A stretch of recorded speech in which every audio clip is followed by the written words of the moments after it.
Hello, and welcome back to Green TV. It's just been great getting in touch with my activist friends, still active, still very much friends from my former life. And that was doing radio shows. First Eco Talk on Air America, and then the Green Front on internet radio. Did those programs for about 10 years. And in the course of interviewing what I call the eco solutionaries, I got to meet some wonderful people who informed me and inspired me along the way. So getting to do television, which I love because it allows me to see all of you beautiful people. I, as you two, I'm going to introduce you in a moment, have so much passion for the cause of saving something, the future for our children, grandchildren. Roger and Susan Shamel, I know you are not only parents, but grandparents, but we're here to talk about something very serious. And that is that Harvard announced last week that it is going to begin, maybe the operative word is begin, divesting from fossil fuels. And the first person I thought of was you, Roger. And thank you. Just a bit of background. Roger graduated with a master's in organic chemistry from Harvard, got an MBA, which is why he has the right to keep poking them in the side. And he's done that very, very successfully. Finally, some results. 40 years of management consulting.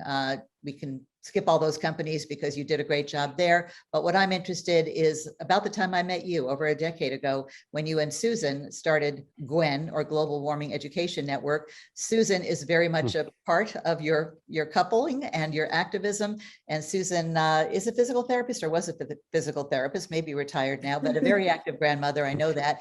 And most importantly to this conversation, a very, very committed climate activist. Sometimes I say yes, when people say you're so committed, I say, and I may end up committed if we don't get some results here soon. So people who wake up every day and think we're going to make this world a better place, we're going to somehow change minds and hearts, they're sometimes thought to be the ones who are dealing with depressing news and gloom and doom. And it's the opposite, because who more than activists, especially we climate activists, have hope for the future. So with that bit of background, I'll start with Roger, only because this is a divestment story, but Susan has been right there by his side. And would you say you're a full-time climate activist now, besides being a grandma? Susan? Well, no, I'm not, definitely not a full-time climate activist at this point. Well, I've kind of backed away from a lot of things because I feel they're not working, you know. Well, you both have done a lot of work. So we're trying to be more strategic about what we're doing. And I should say you've been very active in the state of Massachusetts. So. Now we're living in New Hampshire, and I've got myself involved in the politics. Not that climate change is political, but it's been politicized, and we have to elect people who recognize this fact. And right now, our governor and our state legislature does not, even though at the federal level we have people that do. So it's very interesting here. That's a good way to put it. Roger, you're smiling. Is that since last Thursday when the announcement came? And by the way, did you know that Harvard was going to be making the announcement that they are going to be divesting their portfolio from fossil fuels? Well, I didn't know right up to the minute, but I knew that it was in the works. And just to correct the record, I don't know if you said at the beginning that I have a master's in organic chemistry from Harvard, but that's from Ohio State. And the MBA is from Harvard. Okay, sorry, I read that too quickly. It's no problem. Little letters on my phone because Susan texted. Thank you for correcting that. My eyes ain't so good anymore, guys. You just want to keep the record straight. And in that vein, I want to point out that the announcement that came out from Larry Bacow on Thursday was really not about divestment. The New York Times got it right in their headline when they said, Harvard says it will not invest in fossil fuels. And I don't want to make a big deal about that, but just again, to keep the record straight, Larry wrote an email that was titled Climate Change, an Update on Harvard Action. And I've been in touch with him on and off by email for a couple of years. And well, since the get-go, since he became president. So you're talking about the president of Harvard University, Larry. Right. Yes. And, he doesn't take any marching orders from me, but he does take suggestions for which I give him a lot of credit. I'm an alum and been in the consulting business, as you said, for many decades. And I came to trying to influence Harvard after Susan and I tried just about everything else as climate activists kind of going by the book at first. We shrunk our own carbon footprint, and then we started doing community organizing with the Global Warming Education Network, and we tried to raise the volume by doing polar plunges into Walden Pond in Concord, Massachusetts in December. And that got us 10 seconds on the evening news. And we thought, gee, then the big thing we did, or a couple big things, was to organize a revolutionary climate rally at the Old North Bridge in Concord at Minuteman National Park. And we worked for many months. We had 40 towns there and a huge program. We had Bill McKibben's mother there because she lived in Lexington. And we thought, this is really going to change the world. And that didn't even make it into the Boston Globe. So I can relate. All these tipping points we thought for sure. Right. Now it's going to change when Al Gore's movie came out in 2006. Right. That's kind of what got us started, because I know how to read charts, and he had some good charts in that movie. So we decided to organize things in Washington, D.C. To try and get more leverage. This would be part of going to Washington, D.C. to see our elected officials, who basically said, we hear you and we're doing everything we can, and be patient. And we were saying, well, you're not doing enough. So we organized several rallies in front of the White House. We had a big one that we reserved Lafayette Park, and then the other big organizations like Greenpeace said, oh, can we share your permit? And we said, sure. And that was the 10-10-10 rally, I think, in 2010. And that didn't lead to much. And we got arrested with Bill McKibben at the White House 10 years ago. And so after, thinking about how can we become more effective, I thought, well, Harvard always talks about training leaders. And in fact, the Harvard Business School motto is to educate leaders who make a difference in the world. And other than having the business school on my resume, I had never really worked my Harvard connections. So I thought, there's maybe this time. this time to maybe use that if I can. And the concept of leading from below occurred to me, where you don't have to be running something to have an influence. And I give Larry Becko a lot of credit for listening. I mean, he's got a huge job to run a university, and the fact that he'll occasionally reply to an email just gives me tremendous respect for him. And I started off trying to influence the business school. That's where I graduated from. So this goes back to 2008. Harvard Business School was having its centennial celebration, and I was interested in attending. So I looked at the planned program, and there was nothing about climate change. 2 years after Al Gore came out with his movie. Sounds like network news. No programming on the right. So I said to myself, well, this is just wrong. You've got to cover the most important thing happening on the planet. So I wrote to them, and sure enough, they put somebody on the program. Kleiner Perkins had has a retired partner, Jack Dorr, who has spoken up about climate change. And so I thought, gee, I did make a difference by speaking up, and that provided some encouragement for this strategy. So then I started working with the Harvard Business School's Business and Environment Initiative, where I got to know the director and again voiced my concern that climate was a big deal. And when I first went in to meet with them, they had a brochure, and I remember climate change was kind of at the same level of other things to worry about in the environment. There was water pollution and air pollution and climate change. And I said, wait a minute, you've got to change that. Climate change is like the overarching thing that's going to affect air and water and a million other things. And don't forget Superfunds. The Republicans, especially, right, Mark Pruitt, really big on that. It's like anything but touching actually what we can do and our unsustainable lifestyle in the States, exactly. And they always said, sorry to interrupt, but it just killed me when every time Trump, sorry to bring him up, I'm for clean air and water, but they never, none of them, the Republican politicians ever would add climate change, as if they got a memo, as if they were asked to do that or told to do that. You notice that Right. too? You notice that too. Yeah. Leave the most So- important part out, by all means. Go ahead. So Sorry. as part of that, my program, I interviewed a couple dozen students and administrators and faculty members at Harvard Business School, and I realized that there was inappropriate amount of attention being devoted to climate change. And with encouragement for me, the Business and Environment Initiative eventually started a program to go around the country to major cities to have climate programs to educate alumni about what was happening. And they also started making sure that students understood climate change, because I interviewed students at the business school back then who were not exposed to climate change and still thought it was a myth or something. So they started to make sure that every student knew about climate change. And I'm not one to want to worry about being in the limelight. So you won't find my name anywhere in any of this stuff. But I knew how active you've been. Yeah. That's fine with me. I want to make a difference in the world. And if nobody cares about who gets credit, you can get a lot more done. We also got the alumni at the reunion parties to address climate change with forums. I could just see the cocktail party. Everyone's chit-chatting. My grandchildren want to see pictures. Here's our dog. And you guys walk up and, because Right. Yeah, it was kind of like that.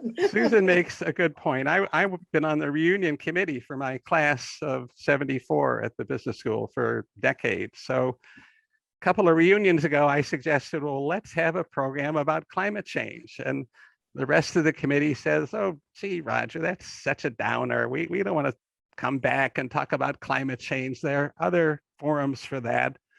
And I complained about having something to the people running the overall reunion program. And sure enough, they decided to have the first ever climate panel and invited me to be a member along with 3 or 4 other alumni. And lo and behold, it was a huge success. The room was overflowing. They had to have a backup room for people to listen to the AV.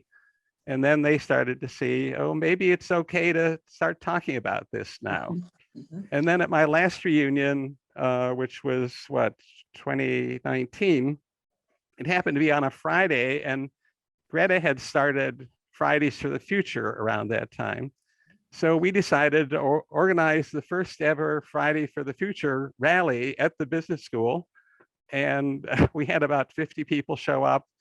I was writing articles at that time and continued to do so to put in the Harbus, the Harvard Business School newspaper. So just in any way that I can, without rocking the boat too much, to be nice about it, I'm trying to push Harvard to do things that make me proud to be an alum, and that I think will make them proud to do what they have done, or to have done what they did. And after that success at the business school, I decided, well, why don't I move this focus to more of the university? And in fact, I had an influence there because the business school decided to do a climate week about the time New York City was doing a climate week. And the university decided to take over Climate Week and make it a university-wide thing. So that was something that I had pushed and endorsed, and that happened. What were you talking about, Roger, at this point? Well, they had a week of different programs, and they were talking about all the usual things, what can be done, and of course what Harvard was doing. And the funny thing is they dropped Climate Week the following year, and it had influenced applicant to the business school to attend on the basis of what Harvard was doing. So when he got there and there wasn't a Climate Week, he got upset and started contacting the administration and what's going on here. And so that it kind of started the ball rolling, or a domino effect that I think has continued to help influence Harvard to do the right thing. Now, so I know that's just to finish up. The real headline for Harvard is that they did another thing I've been suggesting, which was to just write a letter to all of the Harvard community to say that climate change is real and serious, and you might want to do something about it, so that we can get everybody on board with the basic facts. And I said that because I would meet alumni who were classmates or other alumni who were still confused or misinformed about climate and thinking that it was some type of a hoax still. And you can't get a better education, presumably, than at Harvard University. So what does that say about the rest? Yeah. So if these smart, well-educated people are confused about climate and it's an existential issue for the world, Harvard having a large bully pulpit should be speaking up to clarify what's happening and encourage alumni to do more. And I understand that you got an agreement to start mentioning this in letters, not only to faculty, staff at Harvard, but also their donors. Do you think that was a big reason or a part of the reason that they were so slow to respond to this, given what you said is true, that is the biggest existential threat? This is one of the finest universities in the country, world, you name it. And what's wrong with this picture? Well, it was interesting. In my interviews, I think it came out there are a lot of, I'll call them psychological or human nature issues involved in climate change. There's a tendency for people to have willful ignorance and to have fear of stepping outside the normal politically correct things to do. There's a lot of tribalism. So one professor told me when I urged him to get Harvard leading, excuse me, he said, well, what if we lead and nobody follows? I thought, oh yeah, that could be a little embarrassing. And another person told me, well, we don't want to upset any alumni. And there's always, earlier it was more of an issue that you don't want to say anything about a political or religious issue because those are personal decisions. And I would point out that climate change is about physics and chemistry. It's not political or religious. It's been politicized by the people who want to put it off limits. So, and I live in Texas now. There is still that kind of thinking, and it drives us nuts, of course, because it's like they won. They did manage to politicize it and slow things down for at least a decade. Right, and that's still happening. It bothered me that it was happening among Harvard alumni, but just as a local example, Susan and I were tabling just to keep our fingers or feet on the ground at a local state fair, and we talked to people there, and the kids who were down at the other end of the barn near the GOP table said, well, we don't believe in climate change. And I thought, well, you need to. I don't believe in Santa Claus either. Right. I don't believe in gravity, but if I drop things, they keep falling. So and then there's COVID. Don't get me started. Yeah, they were, I'm kind of jumping from the elite to the little kids in a local farm fair, but the point is that there's still a lot of misunderstanding. And if there's one thing that we should get straight about climate change, it's the basic facts of the science. We're headed in a bad direction. We can do things about it, and pretending that it's not serious or ignoring it, or even just letting people go along without being concerned about it is simply wrong. And I hate to think of the day when people wake up and say, oh, gee, we thought it was a joke. Why didn't somebody tell us? I think that started to happen with Hurricane Ida, for the first time, seeing not only the people who said we've never seen this before, their lives shattered, but the hosts and the anchors saying things like apocalyptic and this is the new normal and all that. That felt like a tipping point, at least in media, which is what I follow. Right. Mother Nature was a big help with the fires and floods, and they were all over the world. You remember Germany and China, and the landslides and fires in California were on the news every night. Mother Nature is neither a Republican or Democrat, and she debunked. Right. And Harvard used to say, I had a list of 12 things I suggested that Harvard do. And when I went to my earlier reunions, I would hear faculty members say, you folks don't need to worry about climate change, and your grandkids don't need to worry. And I'm thinking, gee, that's not a good message to send out. So when there's a fire in California, I look up on the directory of Harvard alumni and I point out there were 24 Harvard alumni in Lake Tahoe who evacuated, and they were affected. And, that's just the tip of the iceberg. So tip of the melting iceberg. Yeah. I said, everybody. Yep. Stop telling people not to worry, number one. And my other campaign that I'm working on is to try and get Harvard to lead in ending or not resuming alumni travels for fun, because they've interrupted them due to COVID. But to encourage people who can travel if they want to on their own or with a travel agency to say to alumni, hey, join our trip to Timbuktu and we'll have a professor along to explain everything. And that's all great, but you can do that with modern video technology without ever leaving home. And you could even combine it with an event on campus to have cocktails and a professor showing a video so that you could experience Timbuktu without ever leaving Boston or Cambridge.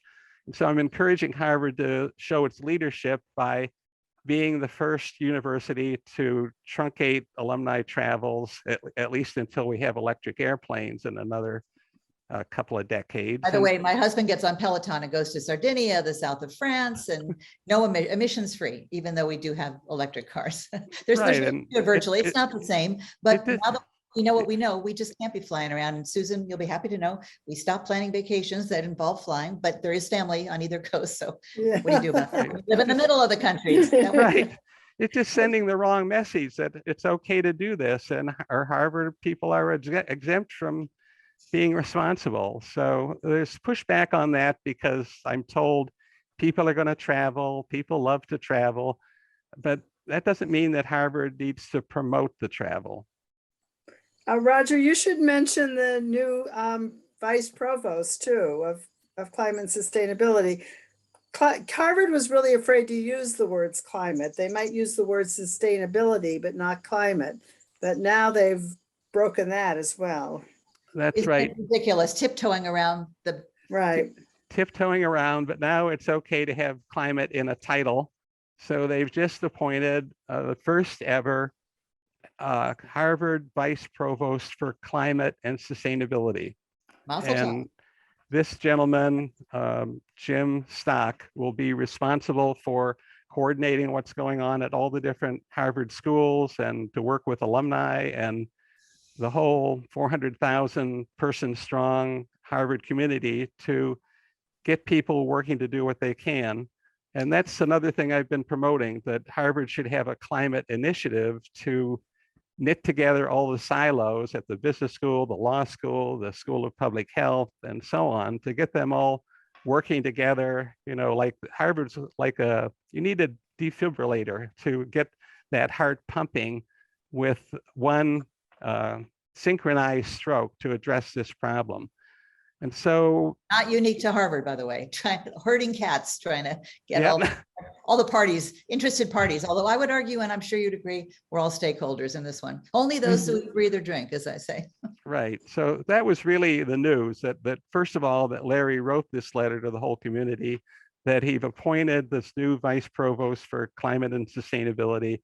And he just mentioned, by the way, and this only reaffirmed what had come out months ago, Harvard does not plan to invest any further in fossil fuels. And as these investments run out or we're able to play them out, we'll not renew them. So it wasn't really divestment, but again, I don't blame the divestment crew for claiming victory. You know, there comes a time. There's very few. We need all the right. Okay, victory. So that's fine. They deserve it, and Bill McKibben. The news played it that way, and that felt good. That mainstream right. media. Yep. Bill McKibben's been promoting that, and we're big fans of Bill, so I don't blame him for taking a victory lap. And we need to get him on green TV. That's where I am now. So how many other universities have done similar things? I know, that you've been very active with Harvard, and I think you would like to, now that Harvard has done the right thing, get the message out to other colleges and universities around the country. Are there others that have taken this leap? Yes, I don't have the list in my head or handy, but there's several hundred schools, and I can't name them all, but I would like to try and get all the other Ivy League schools as a start to do this, because they tend to have more influence. So I'm in touch with people at Princeton and other schools to try and get them on board to do this. And I know that there are some cities, municipalities that pass similar measures. But is it true that Maine, the state of Maine, has become the first state to make it law to divest from fossil fuels? I don't know. Have you heard that, Susan? Yeah, I think I heard something about that. Yeah, Well, I good for Maine. did. And I was shocked. Yes, because A little state of Maine. Maine can go both ways with a lot of things, but Unity in Maine was the first college to divest, I think, from fossil fuels. So they have some progressive people there. Of course, Maine has a lot of wood, so they figure they can just burn their forests. No problem. No problem with that. So, I don't know how that'll work. But yeah, Roger's goal would be for all universities to, bite the bullet and form all their alumni, because, we keep hoping the students are going to do it, but it's too late for the students. We need the people with money, the people, the alumni to come forth and start working on it. People our age or middle-aged people with Absolutely. children. So his goal would be to get all universities to send a letter saying, this is real, this is serious. It's not a political issue, it's science. We've got to get on board. You've got to do whatever you can. So it becomes mainstream to do it. And if they offend their Republican donors, so what? Who cares? Offend the dinosaurs. That's what kills me about the CNNs for so long. I was told from an insider that the reason they didn't do more climate coverage was they didn't want to alienate those viewers who went between Fox and CNN. I said, oh, exactly. Okay, so the country and the world should be in the dark because of these dinosaurs. Really? Well, exactly. And at Harvard, even the guy who was for a while head of the environmental activities, who was a geologist, was saying, well, we can't take sides. Well, it's not a side when it's science. And it was just shocking to us that this guy who's still, I think, in charge of programs, right? Roger would say that, but he's gotten a little better, but it was just shocking to us. Shocking is what we live with. Yeah, he's gotten better. And there are other Harvard alumni who are doing a lot. Bill Gates just came out with his book, How to Avoid a Climate Disaster. And we mentioned Bill McKibben before, and Mike Bloomberg gave $50 million to the Sierra Club to end coal, and there are many others. And what we're trying to do is amplify the people who speak the truth about climate change, and to let the people who don't yet get it get up to speed with us so that they can also get on board and help to solve this problem, or at least to stem it. Well, I hope you'll both promote Green TV then, because that's why I'm doing this. We need to be the solutionaries, people like you who are putting time in and effort on, whatever your area of interest is, the planet, the future, grandchildren, because look at what mainstream network news left a void. Until recently, very recently, they really didn't mention it much. And now they're talking about climate change, and even in real time during the hurricanes and the tornadoes and the fires and the floods. But they always stop even when, Michael Mann, who's already been on Green TV, says we have urgency, but we have agency. And then they go to a commercial before anybody talks about, okay, we must change and we must act. But what do we do?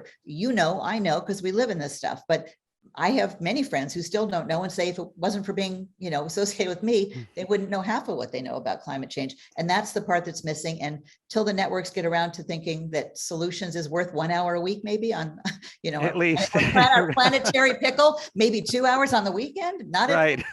I can't sit still because there's too much happening. And I just want to show them what they're missing, frankly. They think they're covering it by mentioning it, or in the middle of a storm, when they're meteorologists, this is climate change.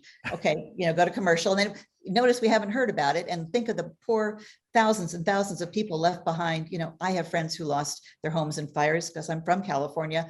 And that's what I think about these people who they might have even voted Republican or for Trump. They don't even know what hit them.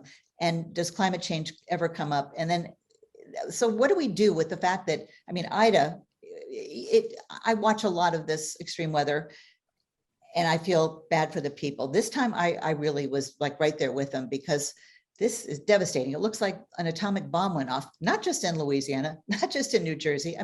So many of those spots. And once the camera crews leave, they're still left with nothing. And I mean nothing, right? Well, yeah, people in Vermont are still suffering from Irene, which was over 10 years ago. It's the mold. You get the mold in your house and you can't get rid of it, and you're not getting funding to help you. And it was hot down there and no air conditioning. You can just, it's a nightmare. I know. I'm sure there's many more deaths than we realize too, or many more illnesses, or many more things that are going to be associated with Ida down the road that we're not going to hear about, you know. And you know what? I live in Austin, so I was here for snowpocalypse, and there were many more deaths than they first thought. And poor people who didn't have enough money to get a heater in their RV, and a young child died. This is life and death. And it just, like Houston, you know, not too far from me, there are still people out of their homes from Hurricane Harvey.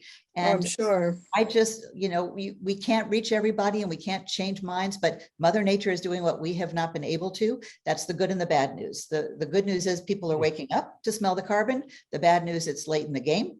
And what do we do now other than panic? Because panic is not inappropriate, actually. So that's why this is a plug for Green TV. Shameless, but spread the word, because I don't have a marketing budget or a marketing team, but I know this is what we need, and we hope to grow our programming to more than an interview a day and have live streaming, you know, several hours a day, and grow from there, because why the heck not, given what's going on. I just want to, before we close, because we could go on, ask you, Susan, you're both grandparents, but just on a personal level, how do you do? I just have one child. She's 26 and just got engaged. So I'm already starting to look forward to being a grandmother, you know, tinged with a lot of fear and sadness. How many grandkids do you guys have? And how do you feel when you look them in the eyes and you know what's going on and what's coming? I basically have to separate them. I have to cut my brain in half. So I can't think about climate change when I look at them.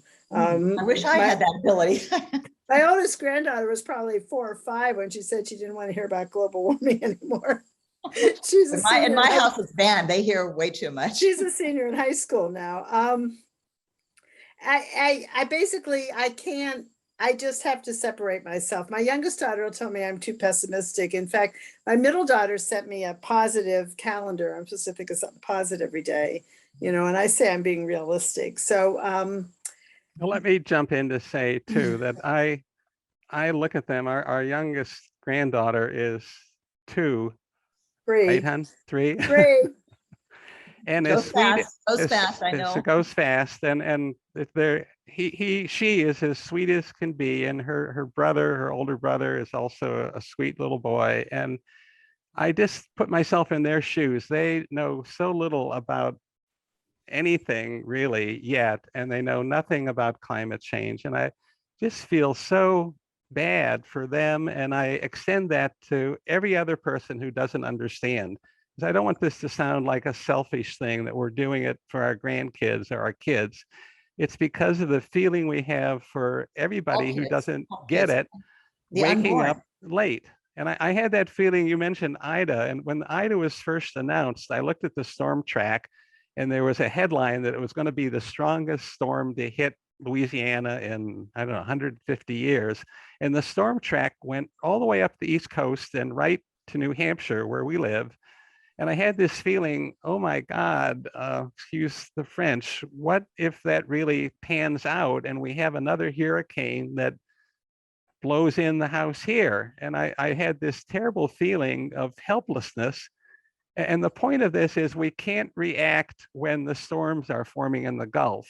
We have to react now. We have to understand the science and connect the dots. And that's why this is such a big problem, because it's human nature. We didn't evolve, let's say, to have problems that are huge that we can't perceive or that are in the distant future. So I really think there should be more involvement of psychologists to help frame the message to people in a way that can get through to people that it's a special type of problem.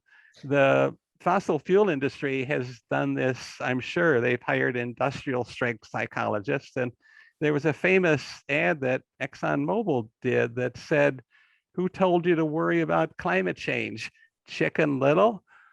You know, a very simple, short message, but it sends the message to everybody that this is silliness. You're all Chicken Little. Guess what? How ironic is that? The sky is falling. The atmosphere is collapsing. Exactly. So we need those psychologists to work for our side. Well, the fossil fuel industry hired the tobacco same crowd. That's messengers to, you know, same playbook. Pretend it's not happening. So yeah. Yeah, as Michael Mann mentioned earlier, it's the denial and then moving on to discouragement and all the D words that try and get people to be ineffective.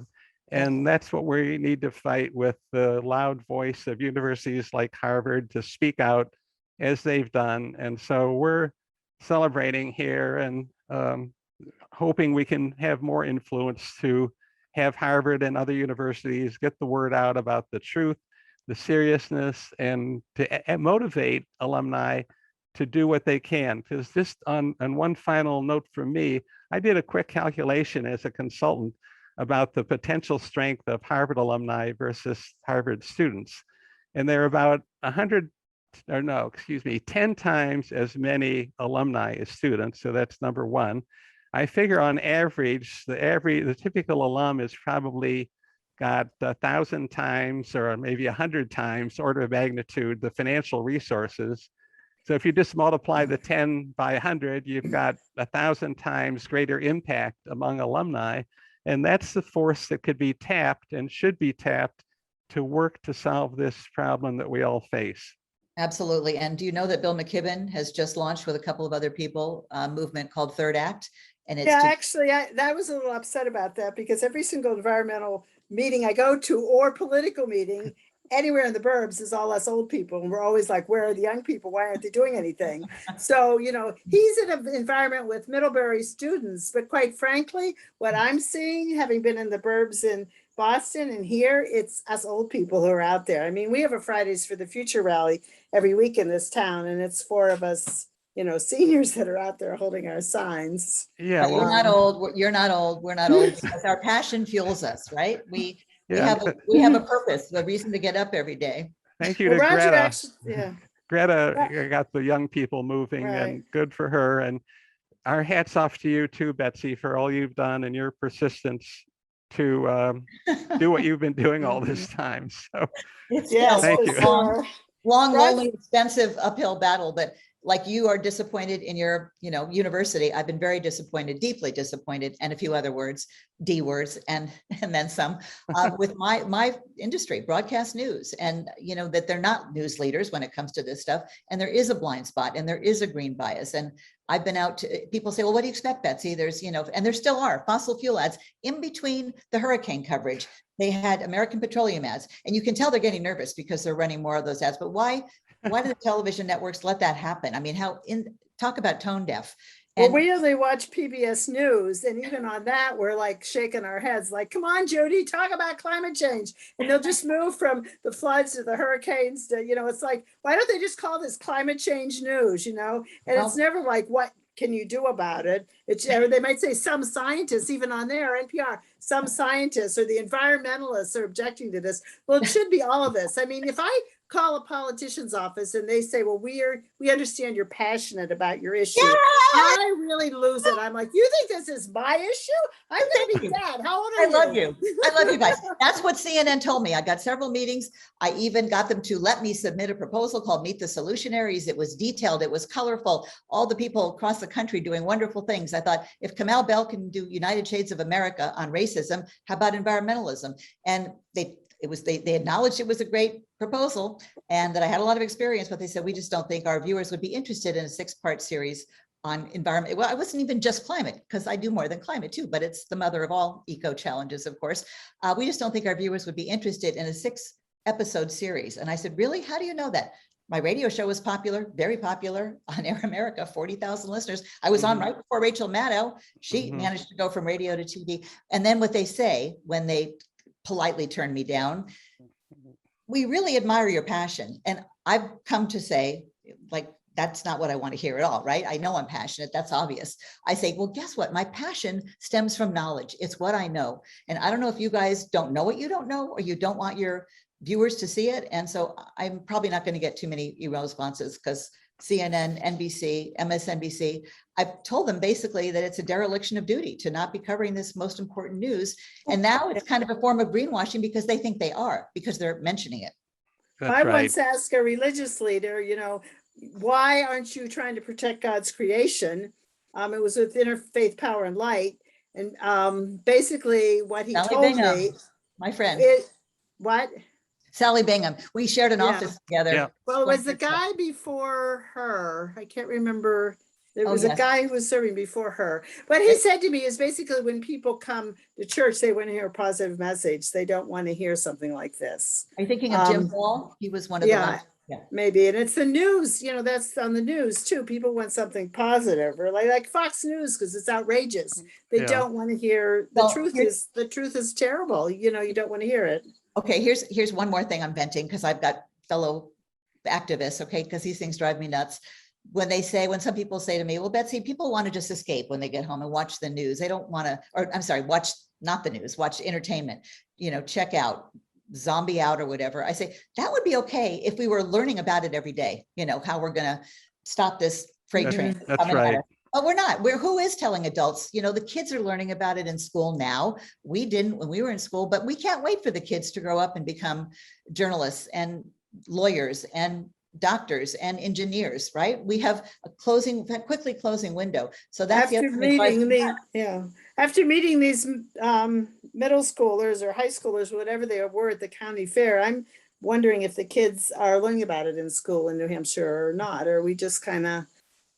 Well, it's never going to be enough, but it's not okay for adults, parents, grandparents to dump it on the next generation. If we don't even try to start shoveling the out of the pile, shame on us, especially for people, who are retiring and have time and have money, frankly, and that's what Greta and gang are screaming at us. They do everything, anything, everything, so we can stay in school and hope to have a future to come out to, not too different from what you were trying to tell Harvard. Yeah. What's the point of getting the best education in the world if there's not going to be a world that we can thrive in and barely survive, maybe? Right, and you raise an excellent point about having the time and the money. If you think of somebody who's out of a job or homeless, or maybe they're just working hard 80 hours a week to make ends meet and take care of their kids, they don't have time to worry about climate change. They barely have time to get the kids on the bus in the morning and go to work.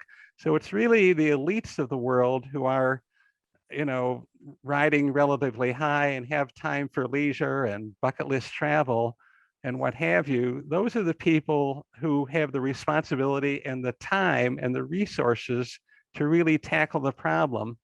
And that's why it's so ironic that Harvard would at one time, with some professors, tell the elites not to worry about this. It's basically on our shoulders to fix it.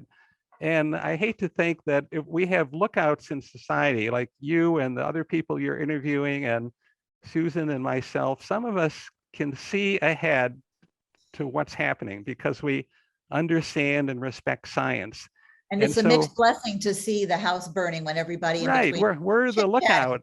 And if we don't get the message across that, the invading armies are coming, suit up or, prepare the boiling oil, we failed at our job. Even if the people we're trying to alert resist, they still are going to thank us at the end of the day. I hope, or it doesn't really matter. I'm not looking for that, thank you. But at least we'll feel good that we did our job to basically help preserve a livable climate on planet Earth. Because as we all know, there's no planet B, and there's a long way to go to try and find anything better than what we have.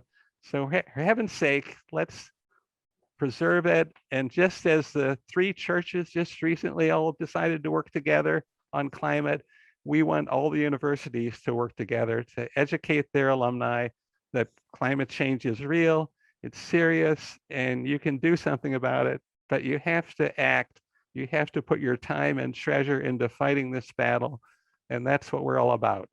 I want to thank you on behalf of everybody who should thank you. Thank you. And Roger Shamel, right? That's the right way to say Shamel. Yeah, it's funny because I in my mind it's Shamel, and I know it's not because I interviewed you 10 years ago and you corrected me, but it doesn't matter on Facebook and all that. No.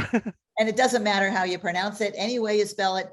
We got to wake up and smell the carbon and get off our gases. And by the way, just one 9/11 note that occurred to me as I was watching yesterday, even though I wasn't sure I was going to be strong enough with all the, the earthquake in Haiti and then the hurricanes, and it's just like nonstop. Afghanistan, like, do I have any sadness, in my bank account? Is there any place for more? I'm not sure, but I did watch it. And everyone was talking about how 20 years has gone by in a blink of an eye. And we can all remember where we were and even get goosebumps thinking about it, right? My daughter was 6. We have Wow. to cut our emissions in half in less than a decade. Think about that, and think Right. about how we're still spewing more emissions than we're taking out. Okay, that is mission impossible. And I will bet, because I have bet 25 years of my life, that if we don't have programming on, not just 1 hour a week and not just on one network, but pretty much everywhere, focus on how to do that, how we're going to get there, we will fail. I mean, we may fail anyway, but we should at least try. And people do not know what to do. I live in Texas. I could tell you stories, maybe next time. So that's why I believe in this. That's why I'm doing this again, my own time and dime, because you guys inform and inspire me. You did then and you still do. And it's the same, only a lot more urgent. So thank you for taking time Thank away you. from your family. And I just want, on this note, say I just got a note from DR Tucker, our friend who introduced us, who is good. on top of climate change, even more than I am, if that's possible. He just sent a little blurb. Tropical storm Nicholas is forming over the Gulf of Mexico, aiming for Texas. I mean, I don't know what happened to Larry, and there was a Mindy or something. Didn't hear about those other Right. than when they were forming, but it's like the hits just keep on coming, and they're going to get bigger and bigger. And what I don't want anyone to say is, but you know they will. Why didn't you tell us? Right. Well, Didn't thank you, know. Betsy, again for all you've done. Keep up the good work, and we'll Yeah, look forward to great seeing that you. you've got a forum, and I hope it grows and grows and grows. Thank you. It's going to have to be organically, again, no marketing budget. So let's Yeah. make it go in viral. Thank you, guys. Okay, great. Thank you Okay. very much. Enjoy your grandkids. Okay, Thank thank you. you. Ciao.